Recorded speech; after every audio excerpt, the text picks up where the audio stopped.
Bonsoir. Ce soir, c'est Mamie qui raconte l'histoire de Eddie et du diable. Il était une fois un homme qui travaillait dans une auberge et qui était nommé Eddie. Il vivait seul dans sa petite maison au cœur de la campagne. C'était un grand mangeur, un buveur et un joueur de cartes. Il n'y avait pas de veillée ou de noces à la ronde où vous n'étiez sûr de trouver Eddie, assis au coin de la cheminée, la pipe aux lèvres et le verre à la main. Une nuit, alors qu'il rentrait chez lui, un inconnu l'arrêta. Tu rentres bien tard, lui dit-il. Et alors, qu'est-ce que ça peut vous faire s'étonna Eddie. Je t'observe depuis longtemps, dit l'inconnu. Que dirais-tu de recevoir tout l'argent qui t'est nécessaire pour l'année tout entière, sans jamais avoir à te demander d'où il vient? Ben, je n'y verrais aucun inconvénient, répondit Eddie. Très bien, dit l'inconnu. Je vais te donner tout l'argent dont tu as besoin pour l'année tout entière et réaliser en plus 3 de tes vœux, si tu promets de me suivre au bout de ce temps, car je suis le diable, et tu es le genre d'homme dont j'aime la compagnie. Eddie n'avait rien contre le plan du diable, car c'était un fameux luron et il avait un esprit malin, et il pensait que le diable ne serait pas plus fort que lui. Marché conclu, dit-il. À moi de formuler mes 3 souhaits. Énonce-les, déclara le diable, et ils te seront de suite accordés. Bon, je possède un petit tabouret, dit Eddie, et mon premier souhait est que celui qui s'assiera dessus y restera collé jusqu'à ce que je l'en délivre. Souhait accordé, dit le diable sans faire plus attention. Et voilà mon second vœu, dit Eddie, je possède un pommier, et je voudrais que celui qui cueillera une pomme de cet arbre y restera fixé jusqu'à ce que je l'en délivre. Souhait accordé, dit le diable. Et voilà mon troisième vœu, dit Eddie. J'ai une petite bourse en cuir, et je voudrais que celui qui y mettra la main y reste pris jusqu'à ce que je le délivre. Souhait accordé, dit le diable.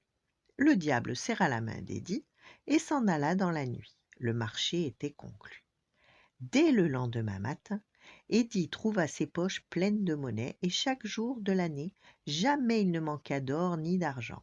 Le temps s'écoula si vite qu'il ne vit pas passer l'année, jusqu'au matin où il entendit la voix du diable à sa porte. « Dépêche-toi de te préparer à prendre la route. »« Bien sûr, assieds-toi un instant, le temps que je mette un col et une cravate, » dit Eddie. Le diable s'assit sur le tabouret. « Voilà, je suis prêt, » dit notre homme, ayant mis son col et sa cravate. Alors le diable voulut partir, mais il ne put pas se lever. Il était solidement collé au tabouret. « Libère-moi de ce tabouret !»« Si je te délivre, prolongeras-tu notre marché d'une année ?» demanda Eddie. « Je le ferai s'il le faut, siffla le diable, mais de toute manière, je finirai par t'avoir. » Eddie libéra donc le diable du tabouret et le laissa repartir d'où il venait. La deuxième année passa aussi vite que la première, et un matin, Eddie s'aperçut que le diable attendait sur le pas de la porte. « Je te fais entrer dans un instant, » lui dit-il. « Pas question, dit le diable, tu t'es déjà joué de moi l'an passé. Sors immédiatement et allons-nous-en. » Eddie sortit donc de la maison, et tous deux se dirigèrent vers la barrière du jardin. En passant près du pommier, Eddie saisit quelques pommes.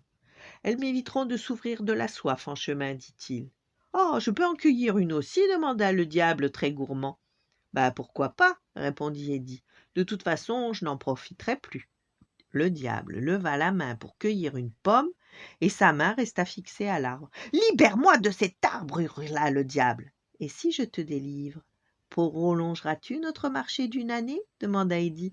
« Je le ferai s'il le faut, » répondit le diable. « De toute manière, je finirai bien par t'avoir. » Eddie libéra donc le diable du pommier et le laissa repartir d'où il venait. La troisième année passa aussi vite que les deux autres, et un matin, dès l'aube, Eddie entendit la voix du diable derrière la porte, lui ordonnant de se préparer à partir. Dès qu'il fut prêt, il se mit en route avec le diable et ils marchèrent côte à côte jusqu'à la ville. Ils arrivèrent à une auberge au bord de la route. « J'ai encore une de tes pièces d'or dans la poche, » dit Eddie. « As-tu envie de boire un verre avant de reprendre la route ?»« Volontiers, dit le diable, mais j'hésite à pousser la porte d'une auberge. Les gens risquent de se moquer de mes cornes et de ma queue. »« Pas de problème, tu peux prendre l'apparence que tu veux, n'est-ce pas ? Tu te ferais assez petit pour entrer dans ma bourse en cuir, et dans ce cas, personne ne te verrait, je te prends sur moi et je te tends la boisson. »« Bah d'accord, dit le diable en sautant dans la bourse. » mais il s'y trouva pris. « Délivre-moi de ta bourse, et je te donnerai encore une année de marché grâce à le diable. »« Oh non, pas question, » déclara notre rusé Édit. « Je pense que nous avons assez joué à ce jeu. » Il saisit sa bourse, la porta au forgeron, qui la posa sur l'enclume. « Frappe-le à grands coups de marteau, » dit Édit au forgeron. « Ça lui donnera une leçon qu'il n'oubliera pas de sitôt. » Le forgeron martela donc la bourse malgré les rugissements du diable.